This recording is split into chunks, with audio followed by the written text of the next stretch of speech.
Hello, ici Dorine, Et Cyril, des investisseurs sereins. après plusieurs années de travail en tant qu'ingénieur, nous nous sommes lancés en investissement immobilier. Après 5 années d'acquisition, nous étions devenus libres financièrement. Dans ce podcast, nous vous partageons les stratégies et les bonnes pratiques pour développer votre intelligence financière. Dans le but non seulement d'être plus riche sur le papier, mais avant tout pour devenir plus libre et plus heureux. Alors, ouvrez grand vos oreilles et préparez-vous à atteindre vos objectifs. Devenir marchand de biens, la pire stratégie pour commencer. Hello les investisseurs sereins, j'espère que vous allez bien. Aujourd'hui, je vous avoue, j'ai envie de vous bousculer un petit peu au sujet de la mode de devenir marchand de biens. Moi, je vous avoue qu'à chaque fois que je vois des publicités qui prônent que, en étant débutant, n'ayant jamais fait d'immobilier, en n'ayant aucun argent de côté, tu peux te lancer en marchand de biens. À chaque fois, je me dis, mais oh là là là là, le piège de base, je trouve ça mais tellement risqué, vous pouvez pas vous imaginer quoi. Moi, à chaque fois, voilà, les bras m'en tombent, mais bon, c'est comme ça. Après, je pense que ça peut. Je n'ai pas dit que c'était pas bien d'être marchand de biens. Hein, ne me faites pas dire ce que je n'ai pas dit. Mais j'ai vraiment envie de remettre les points sur les i par rapport aux marchands de biens. Alors, moi, à titre personnel, je ne suis pas marchand de biens. Okay, j'ai déjà d'ailleurs expliqué dans certains épisodes la raison pour laquelle moi je ne serai jamais marchand de biens. D'ailleurs, je peux toujours l'expliquer et je vais peut-être un petit peu en redonner une petite couche dans cet épisode. Mais moi, ce que j'avais envie de vous partager là dans cet épisode, c'est pourquoi les débutants ne devraient pas commencer par direct devenir marchand de biens, et je vous explique pourquoi. La raison principale, c'est parce que si jamais tu es dans une situation où tu as encore fait peu d'immobilier, d'accord ? Tu as peut-être ta résidence principale, sur lequel tu fais une opération, éventuellement, entre guillemets, de marchand de biens, ça, pourquoi pas, bon, on passe cette exception, ok ? C'est-à-dire, bon, tu bénéficies de la niche fiscale de la résidence principale qui fait que la plus-value n'est pas imposée pour acheter une maison délabrée, la retaper, la revendre plus cher. J'entends, c'est pas en général les profils les plus ambitieux, mais ça peut être pas mal pour quelqu'un qui est ric-rac financièrement, qui est un peu bricoleur. Moi, je le sais, dans ma rue à l'époque, il y avait, je sais pas de quelle nationalité ils étaient, mais c'était peut-être des Italiens ou des, je sais pas c'était quoi leur nationalité. Et eux, en fait, le père avait une société de travaux, et en fait, eux, leur sport, c'était de changer de résidence principale tous les 3 ans. Et en fait, à chaque fois, ils pouvaient acheter de plus en plus gros, plus grand, parce qu'en fait, au fur et à mesure, ils faisaient les travaux, ils revendaient plus cher, et du coup, ils avaient plus de budget, ils rachetaient un truc à retaper, et en fait, ils passaient leur vie à retaper des choses. En fait, c'est une façon, pourquoi pas, d'asseoir son patrimoine, surtout si jamais en immobilier, on se sent pas d'être un vrai investisseur, on fait ça de façon cool, pourquoi pas. D'accord ? Mais bon, là, on va pas parler de ce cas un peu exceptionnel.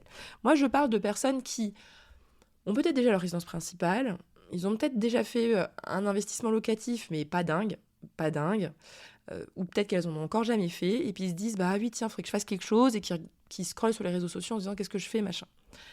En fait, moi, je considère que la première chose que vous devez mettre en place, c'est votre locomotive. Qu'est-ce que j'entends par la locomotive ? C'est le fait de mettre en place un remboursement de capital conséquent tous les mois, qui est en fait finalement votre cotisation pour la retraite. Et ça, c'est l'investissement locatif qui le permet. C'est-à-dire que c'est le locataire qui va vous payer vos loyers, et normalement, si vous avez fait un investissement rentable, le loyer couvre largement la mensualité et les charges, ce qui fait que vous remboursez du capital grâce au locataire, et en fait, vous mettez en place votre future retraite grâce à cet investissement. Et je trouve ça tellement puissant parce que, par exemple, je dis n'importe quoi, vous achetez par exemple un appartement, ou un petit immeuble à 300 000 €, autofinancé par vos locataires. En fait, c'est comme si vous mettiez en place une machine, si jamais c'est à peu près rentable, on va dire 500 € tous les 100 000 €. Je fais un scénario assez pessimiste. En fait, si vous achetez un bien à 300 000 € rentable, vous vous enrichissez d'un SMIC tous les mois, c'est-à-dire grosso modo 1 500 € par mois. 1 500 € par mois, ça fait, je fais le calcul rapidement, 18 000 € par an. Pendant jusqu'à la fin de votre vie, quoi, tant que vous avez ce bien. Et ça, honnêtement, c'est tellement puissant. C'est tellement puissant au-delà de tout marchand de biens. Ok, tu pourrais faire un marchand de biens sur ce projet à 300 000 et le revendre 360 ou 400. Ok, tu touches tout de suite du cash. Mais si ton problème dans la vie, c'était pas d'avoir du cash, bah ok, super, bah, tu as plus de cash, mais ça change pas ton problème.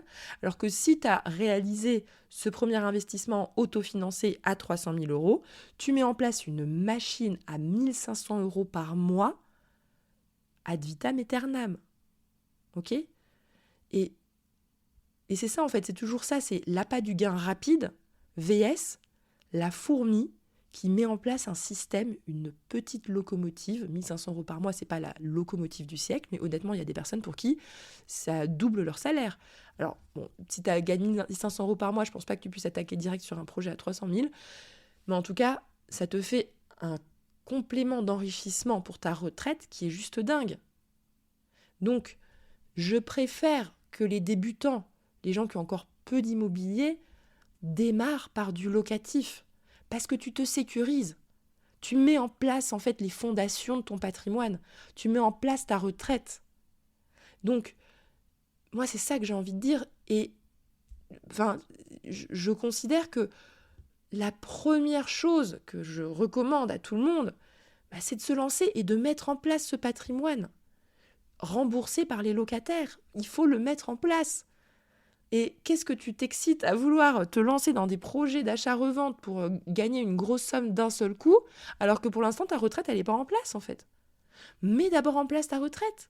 Mets d'abord en place un système autofinancé qui te permet de t'enrichir tous les mois sans rien faire. Bon, accessoirement, en gérant les locataires, je sais, mais en faisant pas grand-chose. Et ce que je recommande donc pour les débutants, c'est de commencer par là. Et là, vous allez me dire, oui, mais ça commence trop lentement, et puis c'est quand même cool d'être marchand de biens, parce qu'on peut gagner beaucoup d'argent d'un seul coup. Tu vois, 1 500 € par mois, je peux pas quitter mon travail avec ça, etc. Alors moi, j'ai envie de vous dire 2 choses, ok ?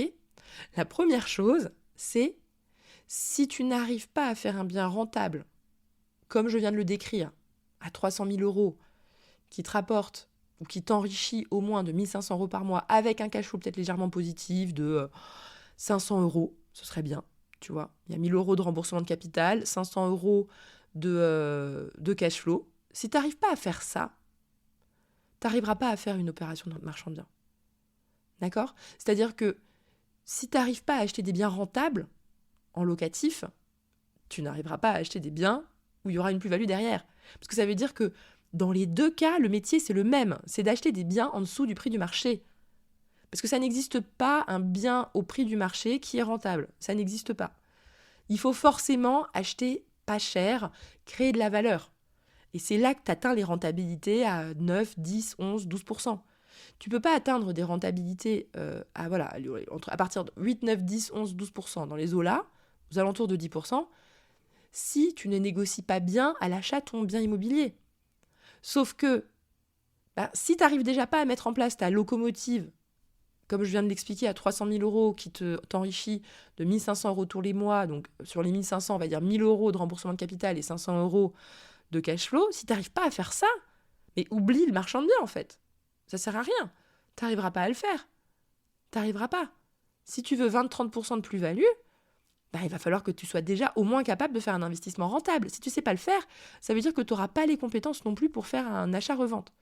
Et donc, la deuxième chose où je veux en venir, c'est que entraîne-toi à la limite à devenir marchand de biens en faisant un premier investissement locatif. Et de toute façon, un investissement locatif comme je viens de le décrire, tu pourras de toute façon le revendre plus cher. Parce que grosso modo, dans l'exemple que je t'ai donné, si tu veux avoir les fameux 1 500 € d'enrichissement avec donc 1 000 € de capital remboursé et 500 € de cash flow, il faut que tes loyers soient grosso modo, je pense, à 2 500 € par mois. Bon, un truc un peu dans le genre, ou 2 300. Donc en fait, à ce prix-là, ça veut dire que dans tous les cas, tu peux le revendre au moins à 350, 360 000 ton projet, s'il t'a coûté 300 000. Ok ? Donc en fait, tu l'as fait une opération de marchand de biens en faisant ton investissement locatif rentable. Parce qu'en fait, un investissement locatif rentable est a fortiori une opération de marchand de biens réussie parce que tu peux revendre à un investisseur qui veut du clé en main avec de la rentabilité. Et en général, les investisseurs clés en main avec de la rentabilité, ils ne réclament pas beaucoup plus que 7%, 7,5% de renta. Ça leur va très très bien. Ils ne demandent pas plus que ça. Donc si tu es capable de le faire, à ce moment-là, moi, pour ma part, je me mets à votre place, démarrer avec cette petite locomotive, avec un projet à 300 000, ça s'auto-rembourse, ça s'auto-finance. Et peut-être qu'à un moment donné, dans ton parcours, tu vas te retrouver bloqué par les banques parce que pour X raisons, tu auras enchaîné des investissements, tu en auras peut-être fait 2 comme ça, il y aura encore un chantier en cours, tu n'auras pas encore atteint le cash flow que tu veux pour arrêter de bosser, mais au moins tu as sécurisé ta retraite. Tu sais qu'avec 2 projets à 300 000, tu es grosso modo à 3 000 € d'enrichissement tous les mois. Et en fait, à partir de là, tu as une assise financière en place, tu as une locomotive en place. Et si tu es vraiment féru d'immobilier, très bien. Maintenant, tu peux quitter ton travail et te lancer corps et âme à devenir marchand de biens. Et là, l'argent, ce sera du bonus. Évidemment, il faudra que tu aies de l'argent de côté encore, parce que moi, le discours de t'as 0 argent, 0 € venu de nulle part pour faire du marchand de biens, moi, je trouve ça quand même un peu risqué. Donc, il faut quand même essayer d'avoir de l'argent de côté. Et là, tu te lances en marchand de biens. Et moi, je l'observe parce que parfois, quand on fait des visites, etc., je vois d'autres investisseurs, mais des investisseurs, entre guillemets, plus anciens, qui ont plus d'expérience. Et moi, ce que je pense qui est le top du top, c'est le mix. C'est-à-dire d'être à la fois d'investisseurs locatifs et marchands de biens. Moi, je l'observe. Il y a des gros portefeuilles immobiliers, donc des personnes qui ont fait beaucoup d'immobilier sur vraiment des dizaines et des dizaines d'années. Et en fait, ils ont les deux. Voilà, ils arbitrent régulièrement. En fait, c'est-à-dire que c'est même pas vraiment du marchand de biens, c'est de l'arbitrage constant. C'est-à-dire qu'ils regardent leur parc, ils achètent des nouveaux biens, ils les mettent en location, et puis en fait, ils se disent, ok, qu'est-ce que je vends dans mon parc pour renflouer mon cash ? Ok, qu'est-ce qui va me rapporter le plus de cash ? Ok, celui-là, je le revends. Et des fois, en fait, ils attendent 5, 6, 7, 8, 9, 10 ans, et puis ils revendent au fur et à mesure, et ils arbitrent leur parc immobilier. L'autre scénario que je trouve pas mal, c'est tu fais 2-3 beaux investissements locatifs qui te préparent ta retraite. Et t'es tranquille. Et ensuite, tu quittes ton travail et tu te mets en marchand de biens régulier. Au moins, tu as prouvé que tu es bon en immobilier, que tu sais faire des biens rentables. Et donc, tu vas être capable de passer marchand de biens sans trop de problèmes. Vous voyez ou pas un petit peu mon idée ? C'est que débuter en marchand de biens, mais moi, je trouve ça tellement risqué. Parce que voilà. Je préfère que vous ayez fait déjà quelques investissements locatifs rentables et dites-vous juste que si vous n'avez jamais réussi à faire un investissement locatif rentable, en fait vous serez mauvais aussi en marchand de biens. En fait, tu peux pas être nul en investissement locatif et bon en marchand de biens. En fait, voilà, le principe de base dans les deux cas, c'est le même. C'est déceler de la valeur là où les gens n'en voient pas forcément, être bon pour faire une belle négociation et acheter en dessous du prix du marché, créer de la valeur, augmenter la valeur du bien. Soit tu mets en location et donc c'est rentable par rapport au prix que tu l'as acheté, soit tu le revends et tu empoches le cash. Mais donc si tu sais pas faire l'un, tu ne sauras pas faire l'autre. Et évidemment, pour moi, le top du top, c'est d'être du coup sur les deux. Alors maintenant, pour conclure l'épisode, je vais vous expliquer aussi pourquoi moi, je ne suis pas marchand de biens. Parce que nous, on a atteint ce seuil avec le cash flow qui nous permet de vivre tranquille, on a notre retraite qui est en place, la locomotive est en place en fait. Notre locomotive est en place. Donc moi, je me sens en sécurité. On a nos assurances d'essai sur tous les prêts.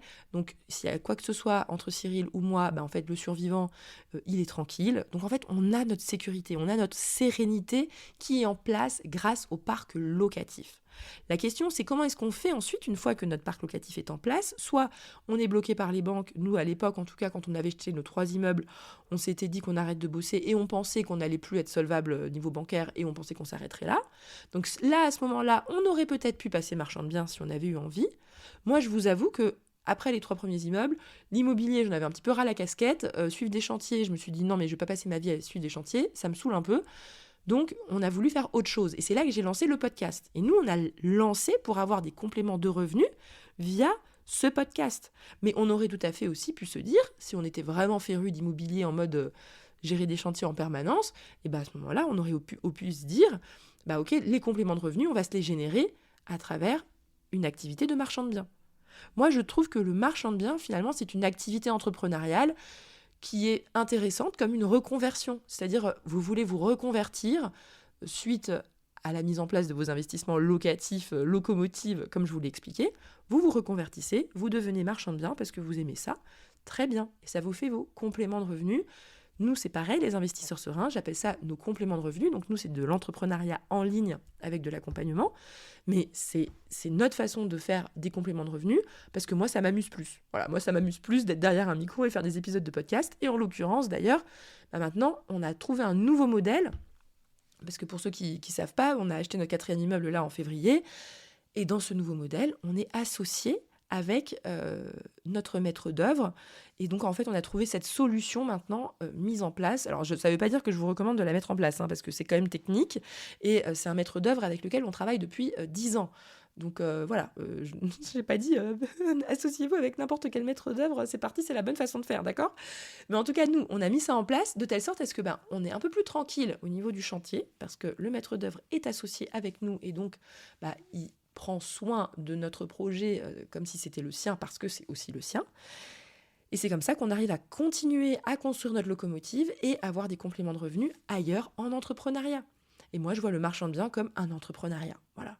C'est un entrepreneuriat comme un autre. À vous de voir finalement si ça vous botte après dans un second temps. Mais commencez par le locatif. Voilà. Je sais que vous allez vous dire, oui, mais Dorine, Non, en fait, les arguments que je vous ai avancés, honnêtement, je pense qu'ils sont quand même très honnêtes. Et j'espère que vous comprenez donc l'intérêt de mettre en place cette locomotive. Et d'ailleurs, même si jamais il y a un marchand de biens qui m'écoute et qui me dit, oui, mais c'est trop bien marchand de biens, mais j'ai envie de juste lui poser la question. Qu'est-ce que tu as mis en place pour ta retraite ? Qu'est-ce que tu as mis comme investissement locatif ? Si tu es marchand de biens depuis 3-4 ans, tu as assez de bilan pour pouvoir te lancer et garder 2-3 projets en locatif long terme. C'est pas grave si tu n'empoches pas tout de suite le pactole. Mets en place aussi ta locomotive pour assurer ta retraite et avoir en fait un revenu assuré. Parce que le fait d'avoir du locatif, ça fait que, comme je vous expliquais dans l'exemple, 1 500 € par mois d'enrichissement, ça fait 18 000 € par an, donc d'enrichissement assuré, alors que quand tu es marchand de biens, tu passes ta vie à courir après la plus-value. Et si ton bien, il galère, tu as du mal à le vendre, en fait, tu peux être vraiment dans une situation compliquée si tu comptes sur cet argent pour vivre. Alors que si tu as mis cette assise financière d'enrichissement automatique sur 20 ans, franchement, tu es quand même beaucoup plus apaisé, beaucoup plus serein. Voilà, j'espère que cet épisode vous a fait du bien. Et sur ce, je vous souhaite à tous une excellente journée et à bientôt.